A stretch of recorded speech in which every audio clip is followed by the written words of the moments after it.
এবাৰ মহাৰাষ্ট্ৰ কাণ্ডৰ পুনৰাবৃত্তি হ'ব নেকি পশ্চিমবংগত মমতা বেনাৰ্জীৰ দুৰ্ঘট আঘাত হানিব নেকি ভাৰতীয় জনতা পাৰ্টিয়ে হঠাৎ যেন পশ্চিমবংগৰ ৰাজনীতিৰ বৃহৎ পট পৰিবৰ্তনৰ ইংগিত দেখিবলৈ পোৱা গৈছে সম্প্ৰতি ইডিৰ জালত পশ্চিমবংগৰ মন্ত্ৰী পাৰ্থ চ্যাটাৰ্জীকে ধৰি বহুকেইগৰাকী টিএমচি নেতা এনে সময়তেই এবাৰ ৰাজনৈতিক বিস্ফোৰণ ঘটালে তৃণমূল কংগ্ৰেছৰ নেতা তথা বলিউডৰ বৰ্ষীয়ান অভিনেতা মিথুন চক্ৰৱৰ্তীয়ে যিকোনো মুহূৰ্ততেই 38গৰাকীকৈ তৃণমূলৰ বিধায়কে যোগ দিব ভাৰতীয় জনতা পাৰ্টিত ইয়াৰে 21গৰাকী বিধায়কে পোনপটীয়াকৈ মিথুন চক্ৰৱৰ্তীৰ সৈতে অব্যাহত ৰাখিছে যোগাযোগ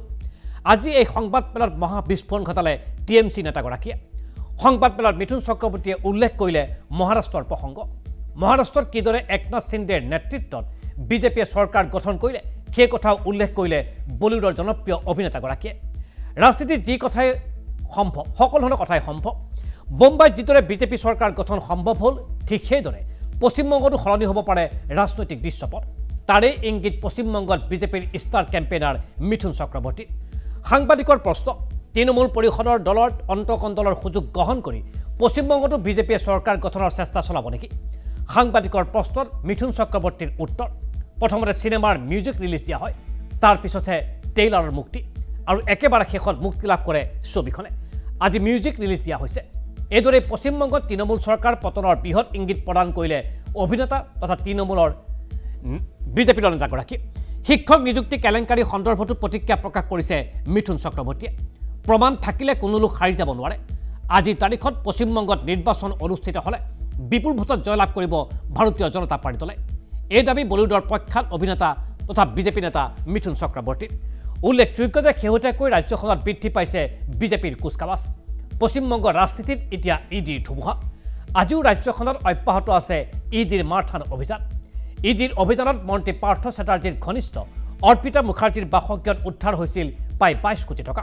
লগতে উদ্ধাৰ হৈছিল বৃহৎ মূল্যৰ সা সম্পত্তিও শিক্ষক নিযুক্তি কেলেংকাৰীত অভিযুক্ত হৈছে মন্ত্ৰী পাৰ্থ চ্যাটাৰ্জীৰ লগতে কেইবাগৰাকীও তৃণমূল কংগ্ৰেছৰ নেতা বিশেষকৈ অৰ্পিতা মুখাৰ্জীৰ বাসগৃহত উদ্ধাৰ হোৱা বৃহৎ পৰিমাণৰ ধনে বেকফুটলৈ ঠেলি দিছে মমতা বেনাৰ্জী ইয়াৰ পূৰ্বে মমতা বেনাৰ্জীৰ ভতিজা তথা তৃণমূলৰ সাংসদ অভিষেক বেনাৰ্জীও ইডিৰ জেৰাৰ সন্মুখীন হৈছিল ক্ৰমাৎ যেন ইডিৰ হেঁচাত দিক বিদিক হেৰুৱাই পেলাইছে পশ্চিমবংগৰ তৃণমূল কংগ্ৰেছৰ নেত্ৰী তথা মুখ্যমন্ত্ৰী মমতা বেনাৰ্জীয়ে ইফালে শেহতীয়াকৈ দেশৰ উপৰাষ্ট্ৰপতিৰ নিৰ্বাচনত ভোটদানৰ পৰা বিৰত থাকিম বুলি কোৱা কথাই বহন কৰিছে ৰাজনৈতিক তাৎপৰ্য উপৰাষ্ট্ৰপতি নিৰ্বাচনৰ বিজেপিৰ প্ৰাৰ্থী পশ্চিমবংগৰ প্ৰাক্তন ৰাজ্যপাল জগদীশ ধনখড়ে ৰাজ্যপাল হিচাপে ধনখড়ৰ সৈতে সংঘাতত লিপ্ত হৈছিল মমতা বেনাৰ্জী তথা টিএমচিৰ অন্যান্য নেতাকৰ্মী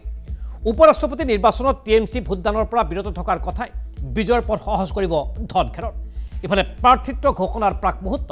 ধনখড় তথা অসমৰ মুখ্যমন্ত্ৰী ডক্টৰ হিমন্ত বিশ্ব শৰ্মাক সাক্ষাৎ কৰিছিল পশ্চিমবংগৰ মুখ্যমন্ত্ৰী মমতা বেনাৰ্জীয়ে আৰু এই সাক্ষাতৰ পাছতেই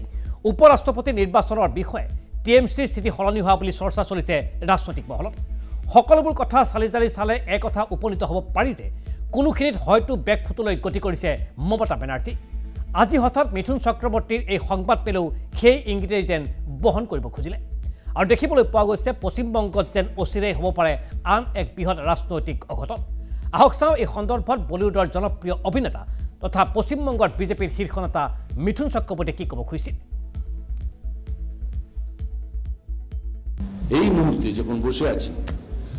38টা তৃণমূল এমএলএ আমাদের সঙ্গে খুব ভালো সম্পর্কে আছে তার মধ্যে 21 জন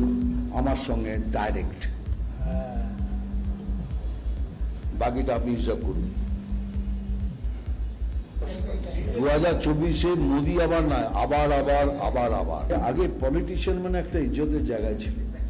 এখন পলিটিশিয়ান মানে একটা কোশ্চেন মার্ক এই ন্যারেটিভটা তৈরি হয়ে গেছে তার জন্য আমরাই দায়ী অন্যদিকে আঙুল তুলে কি লাভ আমরা সবাই দায়ী আমরাই তো ভোট দিয়ে আনি কারণ এখন যে জায়গায় দাঁড়িয়ে গেছে at least specially Bengal state God only save our state আর কি বলবো ঠিক আছে উনি বলেছেন ঠিক আছে আমরা বিজেপি আসবে না তার পরের বছর আসবে আমরা লড়াই ছাড়বো না let's be sure about it হ্যাঁ কেন্দ্রেই বলছি তো কেন্দ্রে যদি বিজেপি না আসে একটা বলবো এয়া 18টা এখন পশ্চিমবঙ্গৰ বিজেপিৰ শীৰ্ষ নেতা তথা বলিউডৰ জনপ্ৰিয় অভিনেতা মিথুন চক্ৰৱৰ্তীৰ স্পষ্ট মন্তব্য অতি শীঘ্ৰেই পশ্চিমবংগত হ'ব ৰাজনৈতিক অঘটন।